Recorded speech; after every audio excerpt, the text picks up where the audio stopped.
We often believe money will always come back. We tell ourselves, I'll save next month. I'll stop spending soon. Just one more purchase. It's not a big deal. And slowly, without realizing it, your bank balance starts shrinking. Not suddenly, not loudly, quietly, silently, dangerously. Money doesn't shout when it leaves. It doesn't warn you before disappearing. It just goes.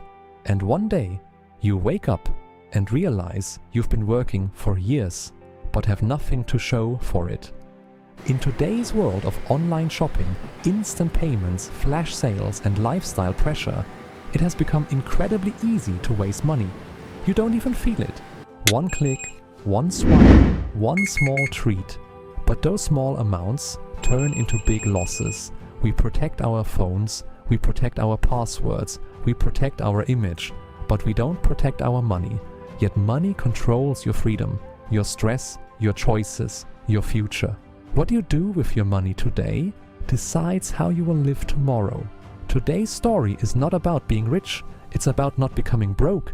It's about a young man named Alex who almost destroyed his future because he thought money would always come back. Alex lived in a growing city, bright lights, fast life, endless opportunities. He was smart, ambitious, he dreamed of success, financial independence, a life without struggle. But Alex had one silent enemy, careless spending. Every month his salary arrived, and every month it disappeared. Not on big things, but small things. Cigarettes, food deliveries, new clothes, subscriptions he never used, upgrades, phones he didn't need. It's okay, he said. I deserve this. I'll save next month. At first, nothing seemed wrong, but slowly his savings stayed at zero. His stress increased. Unexpected expenses hit him harder. His friends started investing. Some built businesses, some saved. Alex? He stayed stuck. At night, he felt it, that quiet fear. What am I doing with my life? But instead of changing, he escaped. More spending, more comfort, more distraction. One evening, his father said, "Son, money is like water in your hands. If you don't hold it carefully, it will slip away." His mother added softly, "Earning money is hard, but keeping it is harder." Alex nodded, but didn't change. One day, Alex met an old man at a small tea shop. Simple clothes, calm eyes, but something about him felt different, peaceful, powerful. Alex started the conversation and said, "Sir, I work hard, but I never have money. I don't understand why." The old man smiled. "You don't have a money problem. You have a respect problem." The old man said, "Let me tell you a story. A long time ago, there lived a powerful and wealthy king named Watson. He ruled over a kingdom filled with gold, fertile lands and loyal people. Merchants from distant lands filled his markets. Caravans arrived daily, carrying silk, spices and jewels. The people admired him, not just for his power, but for the prosperity they lived in. Children grew without hunger. Farmers worked with hope. It was a golden age, and the king believed it would never end. His treasury was always full, so full that he stopped respecting money. Gold became numbers to him, not effort, not sacrifice. He no longer saw the hands that earned it, only the ease with which it could be spent. At first, his spending was small, lavish feasts. Give lots of money to others as a gift. Grand celebrations, unnecessary decorations. He ordered fountains made of silver, gardens redesigned again and again, not because they were needed, but because he could. Every desire became a command, every command became an expense. "It's nothing," he said, "we have more than enough." But slowly, his habits grew. He built palaces he didn't need. He rewarded people without thinking. He ignored the advice of his ministers. One by one, his wisest advisors grew silent. Some stopped speaking, some left the court entirely, because a king who refuses to listen slowly chooses to fall.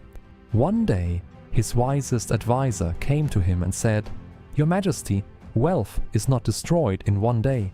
It disappears in small, careless decisions. But the king saw caution as fear and discipline as weakness. He believed control was for the poor, not for someone like him. The king laughed. "I am the richest ruler in the land. My wealth cannot finish." Years passed. Small cracks began to appear, barely noticeable at first. A delayed payment, a failed shipment, a season that didn't bring enough rain, but the king never looked closely enough to see the pattern. The kingdom changed. Harvests became weaker. Farmers struggled quietly. Merchants started leaving for safer lands. The people began to whisper, but the palace remained loud with celebration. Trade slowed, expenses increased, but the king's habits stayed the same. The advisor had warned him many times, but warnings mean nothing to someone who believes they are untouchable. Until one day, the royal treasury was opened, and for the first time, it echoed. Empty. No gold, no silver, only silence. The kind of silence that follows years of ignorance. The king stood frozen. "How is this possible?" he whispered. His advisor replied, "You did not lose your wealth today.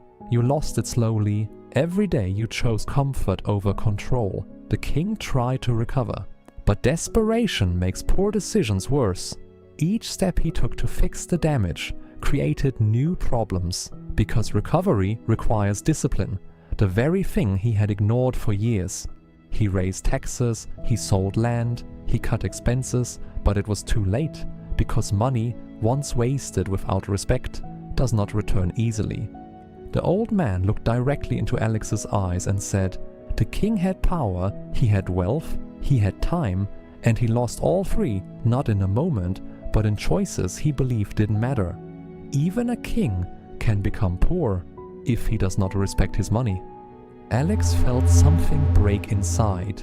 He saw himself in that story. Every unnecessary purchase, every ignored warning, every delayed saving. That day, Alex changed, not dramatically, but intentionally. He started tracking every expense. He reduced unnecessary spending. He saved first, then spent. Some days were hard. Temptation was strong, but he stayed consistent. Slowly, his savings grew. His stress reduced. His confidence returned. Money stopped controlling him. He started controlling money. Money is not just currency. It is discipline. It is freedom. It is security. You can earn a lot and still be broke, or earn little and still build wealth. The difference is not income. The difference is respect. Every penny you waste is a piece of your future you give away. Start today. Start small. Track your spending. Control your habits. Respect your money. Because money, like time, never waits for you to be ready. If this message opened your eyes, support Art of Mind by liking and subscribing, and share this with someone who needs to respect their money today.